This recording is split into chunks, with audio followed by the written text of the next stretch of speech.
All right, so we haven't talked to you since you made the decision to come back. How difficult was that decision?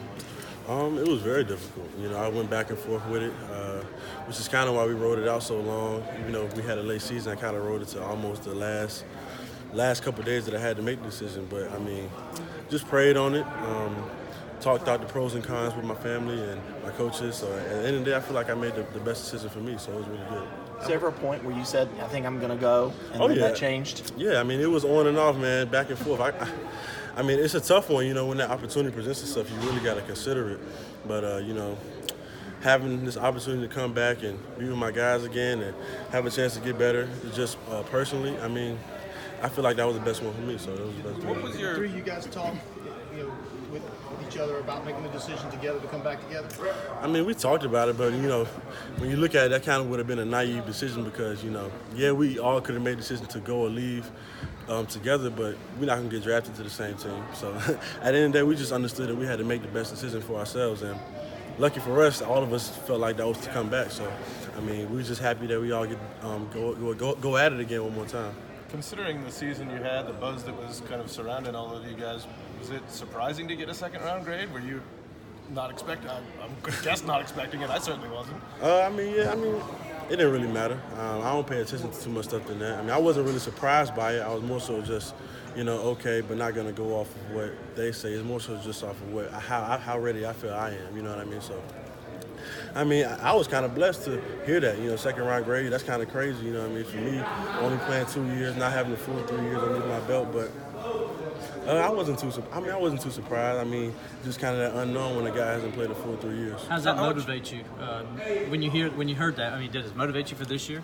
I don't really need any motivation other than just the internal motivation that I have for myself already. I have a drive that, I want to leave a strong legacy here for when I leave. And people think that I came back just to improve my draft stock, when that really was probably just one of the last reasons why I came back. When I came to Clemson, I wanted to be known as one of the best players to come through here on the defense, and that's one of the strongest reasons of why I came back because, I feel like when you come to college, my goal wasn't to, leave in 3 years and go to the NFL. It was to be a great player here. So that was kind of the biggest thing for me, not so much just coming back just to improve a draft stock. If that was the only reason why I came back, then there's no reason to come back. So. How specific are they when they give you feedback? Like do they say these are things we see that you could improve, or these are things where we have concerns, or what kind of feedback do you get? It can go as much as you reach for. You can just hear what the committee says, or then again, you can hopefully get in contact with some scouts or GMs that you might want to get a little bit more in depth and just see what they say, because they do send you like a list of analysis from the 32 teams. So it can go as in depth as you want to, or if you don't want to hear so much of that, you kind of just want to focus on what you think is going to be the deciding factor, you can kind of stay away from it. So it's basically just depends on how much you want to hear. What in particular do you want to improve on this offseason and this year? Me personally, just being dominant in all aspects of the game. I feel like in my career here, I played, run, pass. My play away from the play has been good, decent, but it's just that aspect of being dominant in those aspects. So the point of attack, being more physical there, making plays that weren't intended for me. So just things like that, things that that aren't asked of me. I want to be able to do that. Clelin, what are your first impressions of Xavier Thomas, Josh Bell, Darnell Jeffries, those guys, those young guys on the defensive line? They had a great first day. Funny story. Look, Josh Bell right there. First meeting we had, the team meeting, the boy was so ready for practice. The boy had his helmet, his knee braces, his mouthpiece, and everything in the team meeting. He was so ready.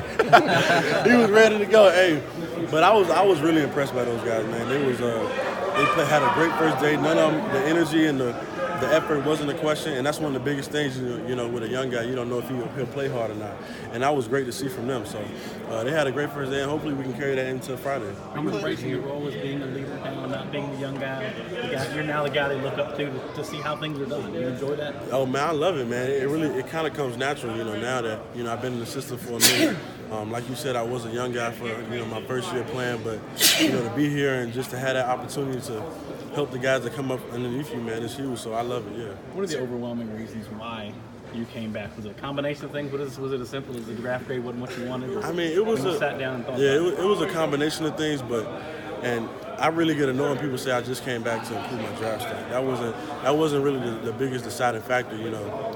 The biggest thing for me is just I feel like I had a lot more that I wanted to prove in college. So, you know, for me it was mostly just me wanting to improve my legacy here before I left. So Is there that's any what I was saying. team motivation to come back to? I know how you felt after Oh, the yeah. Sugar Bowl. Oh, yeah. You've Hey. tweeted kill season a couple of times. What does that mean? Man, it's just, you know, like they said, unfinished business. You know, last year we feel like we left a lot on the table and we didn't play as well as we wanted to play. And, you know, we just had that drive, and I had that drive to help my team get back to the national championship, so that's the biggest thing. Well, you look like you about 6'6" on that on the chart right there, cuz. Look like it, I am. How important was it for you to make your decision separate from Austin, separate from Christian? I mean, we all see you all together, but how important was it for you to make your decision not based on what they did, or did what they did factor in? We talked about it. You know, we can't make the decision together. So we can't have the deciding factor of wanting to go to the NFL together because, you know, we're not going to get drafted to the same team. You know, odds are we're not. So we kind of just talked about it. You know, at the end of the day, we love each other regardless. We're going to love each other for whatever decision we make. So because we got to make the decision for ourselves first of all. So that was really hard to do, you know, because you spend so much time with guys and, you know, that's your brother. So you don't want to do nothing that he don't want to do. And, you know, that thing of, you know, if you go to pro day, you want to be the pro day with him. So you kind of don't know. So that was kind of scary, you know, like you don't know what he gonna do. Especially with Christian, he waited to the last second. So it's like, yeah, like, what's he gonna do, man? You know, I don't know what's going on in his head, or me, or Austin. So, I'm ecstatic that everybody decided to come back. It's gonna be good. Are you at complete peace with the decision? No second guess and no wonder when you see the people getting ready to go for the combine right now. Any thoughts? I mean, are you at complete peace that you made the right decision? Nah, I'll be fine, man. I prayed on it, and I'm happy with my decision. That's all I know. You know, I waited back and forth, but I'm excited. I can't wait for this year. Even a couple of weeks after you made your decision final, did you still kind of revisit it and go, did I make the right choice though? Was there no looking back? I tried not to revisit it, but you know, people asking you, damn, you know, you could be training right now. You know, you could be not be going through mat drills right now, or you know, the guys that's already gone like a Dion or a Van. You know, they telling you, dang, like, but you could be up here, you know, not doing the mat drills. You got to go through spring practice again, but. I mean, I see it as an opportunity just to get better and to better myself. So, I mean, I'm happy for those guys. They made the best decision for themselves, and I had to do what was best for me. So, I don't really have too many second guesses. Christian obviously made his, like you said, his decision at the last second. How much sooner did you guys know on the inside? Like, when did he tell you all? He tried to say he didn't know, but me and Austin made our decision late. And I knew he was coming back. So he can act like he made the last second and kind of act like he just slept and woke up and knew the decision, but he's not the type of guy to wait to the last day that you have to decide and then only go up there and have a month to train for the combine. So that's not who Christian is, trust me. So I kind of knew he was coming back, but I mean, who knows what that do? He kind of do some surprises sometimes. So I'll still kind of be on the edge. Do y'all live together? Any linemen? Me, Dexter, Austin, and Niles live together. Okay. Christian wish he lived with us, but I mean, he over there all the time, so I guess he do live with us too. Was there ever a moment when you sat down maybe with Miss Faye or just at the table and said, okay, this is my decision, and when you knew and had peace? Yeah, I went home immediately after we got back from the Sugar Bowl. I was home for about a week.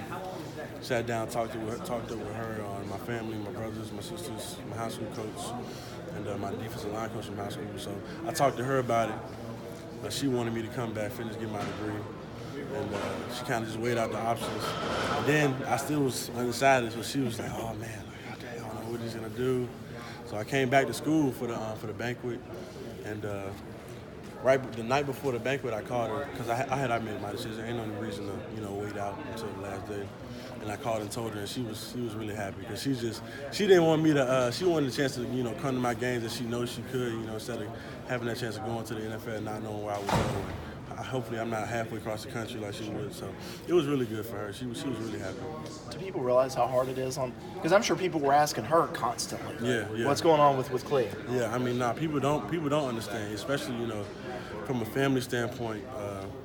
They try to go through them to get in and understand what I'm trying to decide on. So people don't really understand when they're on the outside looking in.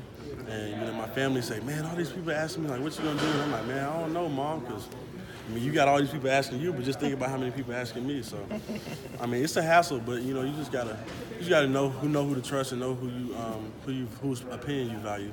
So I feel like I did that. Can you give us a little insight on the coaching style of Lemansky Hall? What you've been able to get used to him so far? It's been really good. You know, he's got that linebacker aspect of it, but he's still a very, very competitor. So a very, very strong competitor, you know, that you need to be on the defensive line. So and he's a very physical coach. That's what I like about him because, you know, playing the position that we play and how we play it here, you got to be physical.